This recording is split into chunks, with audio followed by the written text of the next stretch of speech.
The young child pursued the small horse that dawned, discovering something in the ravine that would alter their destiny forever. Blue Mesa, Colorado Territory, late winter of 1884. Ice crystals still clung to the meadow grass, while the morning sun cast long shadows from the western peaks. Martha Henderson crouched beside the northern boundary, mallet gripped firmly, forcing a twisted plank back into position. Her mittens showed wear at the thumb tips, spare iron fasteners jingling. In her coat pocket, each repaired section meant another day of security. This barrier might contain the livestock where they belonged. Mother the mare is heading toward the gulch. Martha's head snapped upward. She saw Lucy near the stable, her tiny fingers gesturing toward the distant grazing area. "Remain here, Lucy." "It's far too perilous," Martha shouted, anxiety sharpening her tone. "But I can retrieve her." Lucy's response came softly, as uncertain. Before Martha could offer another protest, the child pivoted and sprinted away, her leather boots stirring up clouds of frozen earth. "Lucy," Martha abandoned the mallet and gave chase, her dress catching on a jagged fence splinter as she vaulted over the small hill. Clover. Their chestnut mare moved at a gentle canter ahead of Lucy, her mane flowing freely. The lead rope from her bridle dragged through the soil, following the winding trail toward the ravine. Martha's stomach clenched with dread. That ravine spelled danger, sheer cliffs, unstable rocks, and fissures in the ground deep enough to claim a person's life. Her late husband had warned her that one wrong step in that place could prove fatal. When she glimpsed Lucy again, the child was already descending halfway down the path into the ravine, her short stride quick and resolute. Clover had disappeared. Around a curve, Lucy halted immediately. Martha's call bounced off the stone walls, yet the little girl continued forward, without looking back. As Martha navigated the bend herself, she discovered Lucy kneeling in the earth, paying no attention to the mare whatsoever. Clover stood several yards distant, head lowered, investigating something resting in the shade of a boulder formation. A stranger lay there, rested on his back, his jacket ripped at the elbow, a dark patch spreading across the fabric. One arm was twisted unnaturally, and a deep cut marked his jaw. Close by, the torn remnants of riding gear scattered in the dust, the stirrup leather severed cleanly. Blood trails led down the path, mixed with the jagged marks of horseshoes, suggesting a violent encounter had occurred. Lucy gazed upward. "Mother. He's injured terribly. He won't respond." Martha knelt swiftly, clearing grit from his cheek. His flesh felt cold, yet a heartbeat remained, weak but regular. His features, though marked by blood, appeared strong beneath the whiskers. Whoever this was, he hadn't been here long. "We must assist him," Lucy declared, her voice quiet but determined. Martha surveyed the area. No companion rider. No trace of whoever had caused this harm. The ravine remained silent, save for the distant cry of a buzzard. Lucy fumbled with the cord of her small water container. It's the one she carried when chasing Clover around the homestead. She unscrewed it with both hands and tilted it toward the stranger's mouth. "Lucy," that's Martha started, but paused as she watched the liquid trickle into his mouth.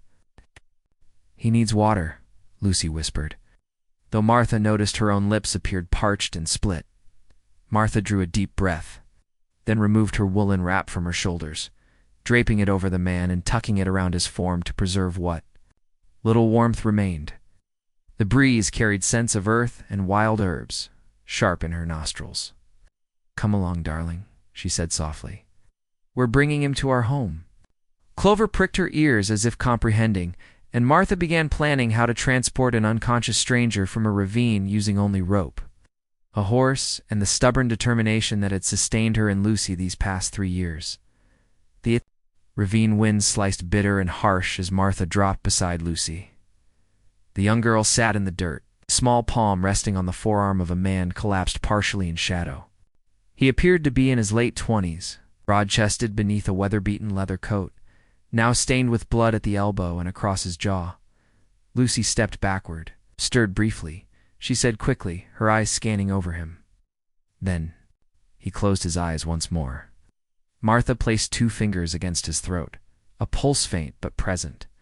Her initial impulse was to rush for assistance, to summon Marshal Brady, or anyone from the settlement who could handle an unconscious outsider. She didn't recognize this man. He might represent trouble. Then his eyelids trembled, and for the briefest instant, his stare met hers. She saw no menace in it, only a raw, wordless appeal. Something in that faint, desperate expression made her hesitate. "Very well," she murmured to herself. "We won't abandon you here." She glanced up the incline they had descended. The trail was narrow, littered with loose gravel. Extracting him would prove difficult, but leaving him meant he might not survive another 2 hours. "Lucy, fetch the rope from Clover's tack," she directed. The little girl hurried to comply. Martha wound the rope carefully beneath the man's arms. Grimacing as he groaned softly, she secured it to Clover's small but solid frame, then took the lead herself, pulling while the mare stepped forward. Step by step, they hauled him up the slope, Martha digging her boots into the earth for leverage. Lucy tugged beside her with all the force her small frame could provide. By the time they reached the top of the ravine, Martha's shoulders ached, her breathing sharp in her chest. Clover stood panting, ears twitching anxiously. "Just a little further," she told Lucy, and together they managed to half-lift. Half-dragged the man toward the dwelling inside. She cleared the kitchen table with one sweep of her arm and eased him onto it. His head rolled to one side, a fresh streak of blood marking her sleeve. "Lucy, bring the clean cloths from the cupboard," Martha said, reaching for the wash basin. She poured water from the kettle, steam rising into the chilly room. With swift, practiced motions, she cleaned the wound at his jaw, then tore a strip from an old pillowcase to bind it. The elbow wound ran deeper. She packed it with fabric and tied it firmly. As she worked, her hand brushed against something beneath his coat. She reached inside and withdrew a small weathered leather wallet. The initials TM were stamped into the cover. Beneath it, tucked into an inner pocket, was an aged brass badge, tarnished with time. But still bearing the inscription of the Colorado Cattlemen's Association, she studied it for a moment. That badge identified a man of substance. Someone who controlled livestock in significant numbers, perhaps thousands of head. What was such a person doing wounded and alone in a ravine? The man shifted, his lips moving. "Bandits ... took the cattle to my mount." The words were barely audible before he slipped back into unconsciousness. Martha straightened slowly, her mind working. Whoever this man was, danger had discovered him. And now, whether she welcomed it or not, he lay in her kitchen. And his peril might not be far away. The aroma of pine smoke and black coffee hung in the modest kitchen, threading through the weathered timber beams and settling into the room's recesses like a familiar presence. Martha was stoking the fire when a low moan caught her ear. She turned, just as the stranger's eyelids opened, revealing eyes clouded with pain and bewilderment. His gaze gradually swept the confined space before settling on her. Then, as if guided by some unspoken signal, it moved to Lucy, who sat cross-legged on the floor, gently grooming Clover's coat with careful strokes. "What place is this?" His voice was hoarse, worn raw by thirst and fatigue. "You're in my house," Martha said calmly, wiping her palms on her apron near Blue Mesa, Colorado. He shifted slightly, wincing as the movement pulled at the bandage. Wrapped around his elbow. "I'm Thomas Mitchell," he managed. "I own the Sunset Valley Ranch about 40 miles south of here." Martha's eyebrows rose in surprise. "That's quite a distance from this ravine." Thomas's jaw tightened with quiet anger. "I was herding a small group of prize cattle toward the market when they attacked without warning, hooded riders heavily. Armed, stole the animals, the equipment, everything. Left me to die." Lucy's bright eyes looked up at him with curiosity. Evil men. Thomas's mouth curved into a faint, tired smile despite the pain carved across his features. The worst sort. Martha folded her arms, her thoughts spinning with conflicting concerns. A man like this, wealthy enough to own a vast ranch, could bring peril directly to her doorstep. Blue Mesa was a tiny settlement. News of his presence would travel swiftly, and that could spell trouble. He should be under a physician's care, she said carefully. Or at least at the marshal's station. Thomas shook his head firmly. I need to be pursuing them. Every moment I'm bedridden, they gain more distance. I can't allow them to vanish into the wilderness. He swung one leg off the table where he had been lying, attempting to push himself upright. The exertion drained the color from his cheeks, and he slumped back slightly. Martha moved swiftly, placing her steady hands on his uninjured shoulder to support him. You're in no condition to travel. From the floor, Lucy spoke up with remarkable wisdom for her years. You can't pursue evil men if you can't even sit upright. Thomas glanced down at the little girl, blinking in amazement as she offered him a small piece of cornbread from her dish. Here, Mother says food gives you strength. His eyes grew soft with appreciation, and for a moment, some of the tension left his face. He accepted the bread slowly, savoring it as if it were a banquet. Martha allowed the quiet to stretch before speaking again. Oh, you'll remain here until you're stable enough to stand without stumbling, several days at minimum. Thomas's voice carried reluctance, but the sharp edge had disappeared. I dislike being confined, he admitted. On one condition, Martha continued. No one in the settlement learns about you. Not the marshal, not the merchant, no one. Thomas studied her, curiosity sharpening his tone. Why? If they discover I'm still alive, they'll return to complete their work, he explained quietly. I'd prefer they assume their task is finished. After a lengthy pause, Martha nodded decisively. Agreed. You'll recuperate here. But understand my daughter and I live quietly. I won't have danger bleeding into our existence. Thomas met her gaze steadily, respect glowing through his wariness. I don't intend to bring you harm, Mrs. Henderson, she provided. Mrs. Henderson, he repeated, bowing his head in acknowledgement. Then we have an agreement.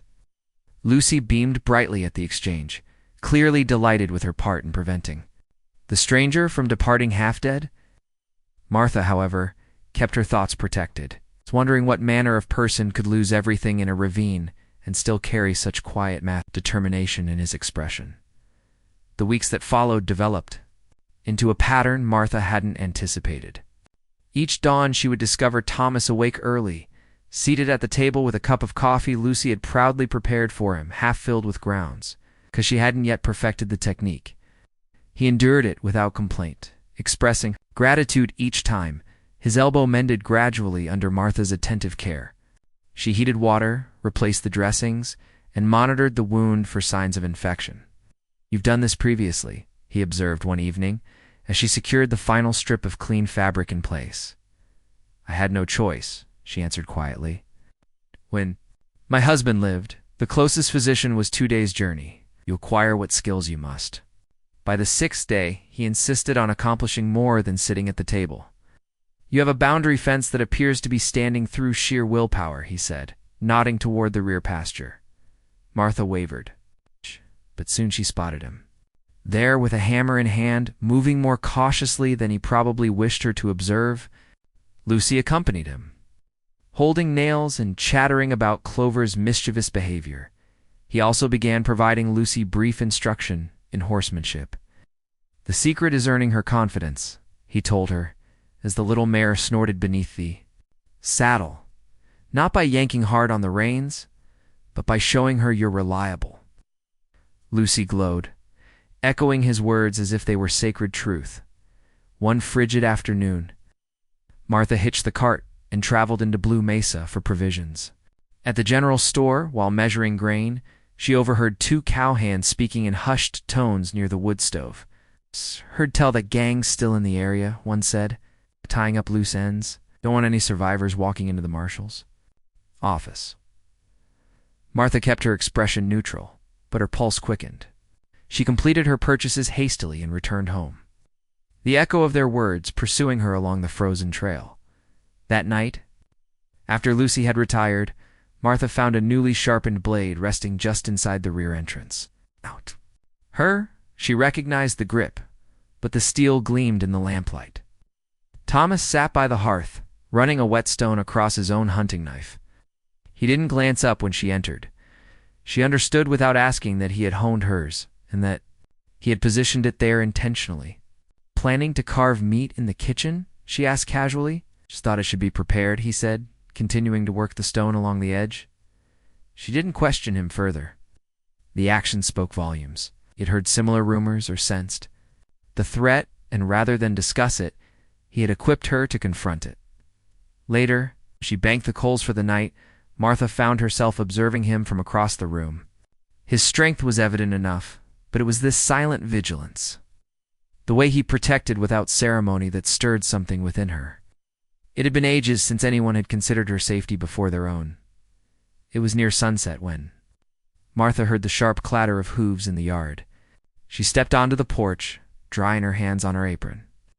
Just as Clover trotted in from the eastern pasture, the direction of the ravine, the little mare's sides were streaked with clay, and the saddle sat crooked, leather straps marked by long, fresh tears.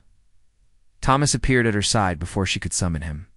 His gaze swept over the mare, and his expression hardened. "That's not from wandering in the meadow," he said, running a palm over the saddle's scarred edge. "These are recent, and this claravine clay. I recognize it anywhere." Martha frowned. "What are you suggesting?" "I'm suggesting," he replied, low and certain, "that someone has been near your property today. And if Clover returned from the ravine in this condition, it wasn't merely a traveler passing through. The gang that stole my cattle, they may be, moving through here again." Without another word, he grabbed his coat and hat. "I'm going to investigate for myself." "I'm accompanying you," Martha said quickly. "You are not," he countered. "If they're still nearby, I won't put you and Lucy in their path." A small voice interrupted them from the doorway. "I want to come," Lucy said, clutching the porch rail. Martha shook her head. "No, sweetheart. Stay inside." They reached a compromise, bringing Lucy inside and instructing her to keep the door barred until they returned. Then Martha and Thomas lead Clover toward the ravine, following the hoof prints in the moist earth. The sun was sinking low, shadows stretching across the rocky terrain. When they reached the entrance to the ravine, Thomas slowed, examining the ground. "Here," he murmured, crouching beside a patch of disturbed earth. The tracks were deep, the shape unmistakable to an experienced rancher. 5 horses, shod-like, the ones that fled with my herd. Same spacing, same dimensions. Martha crouched beside him, her pulse accelerating. "So it is them. I'd wager my life on it," he said grimly. For a long moment, he stared down the ravine trail, his jaw set. "I ride tonight. I might overtake them before they gain too much distance." "You're not strong enough yet," Martha said firmly. "You can barely lift a fence rail without grimacing. What happens if you encounter them, and you're not ready?" "I can't delay indefinitely," he replied. "Every day I remain here is another day." They increased their lead. Lucy's voice startled them both. She had followed quietly to the stable and now stood just behind them, her eyes wide. "If you get injured again," she said softly, "Mother will be sorrowful." Thomas turned, the hard edge in his face softening. "Lucy, .. She looked down at her boots. "You promised you would teach me to ride better. Can't do that if you leave. And get hurt." For a moment no one spoke. Then Thomas drew a slow breath, straightened, and gave a single nod. "All right," he said. "I'll wait, but I'm not wasting the time." Over the following days he quietly assembled supplies: a coil of rope, a box of ammunition, preserved food, and a bedroll. He spent the mornings assisting Martha with tasks, the afternoons walking the fence line, scanning the horizon. Martha pretended not to notice the preparations, but she felt the change in the atmosphere, like a storm gathering far away, too distant to hear, but close enough to sense. And Thomas remained, for now, his watchful presence as constant as the peaks beyond the ravine. The downpour had been steady since nightfall, persistent and icy, transforming the yard into a maze of mud and slippery grass. Martha had just finished securing the fire when she heard it, the dull, irregular sound of hooves, too many for a single rider. Then came the harsh laughter, drifting through the night air like the scent of smoke before a fire. Lucy shifted in, her sleep as Martha crossed the room and peered through the curtain. Silhouettes moved against the darkness. 4, maybe 5 men on horseback. Lantern light reflecting off wet coats and the gleam of metal. The door exploded inward before she could react. crashing against the wall. A stocky man entered, water streaming from the edge of his hat. His eyes roamed over the room before fixing on her. "Evening, lady," he drawled. "We'll be taking whatever provisions you've got, and you're going to tell us where you're hiding that." "Fellow Mitchell." Martha's heart hammered hard in her chest. "I don't know anyone by that name." One of the others, tall, gaunt with a scar twisting around his mouth, seized her by the wrist. "I'll recall soon enough if we give you cause." Before she could respond, the leader's head jerked toward the sound of hooves pounding up fast from the shadows. Out of the darkness and rain, a horse charged forward, Thomas Mitchell in the saddle, drenched to the skin, his hat pulled low, eyes locked on the man gripping Martha. He didn't call out. He didn't warn. One smooth motion, he dismounted, caught the leader's shoulder, and dragged him clean from his saddle. The man struck the ground with a thud, and before he could reach for his weapon, Thomas had twisted it from his grasp and pressed him face first into the mud. Chaos exploded. The scar-faced man turned toward Lucy's bedroom door, but Martha was already in motion. Her fingers closed around the knife Thomas had sharpened days earlier and left on the shelf by the fireplace. She slashed at the rope binding her wrists, then lunged forward, severing the cord the tall man was fumbling with to block.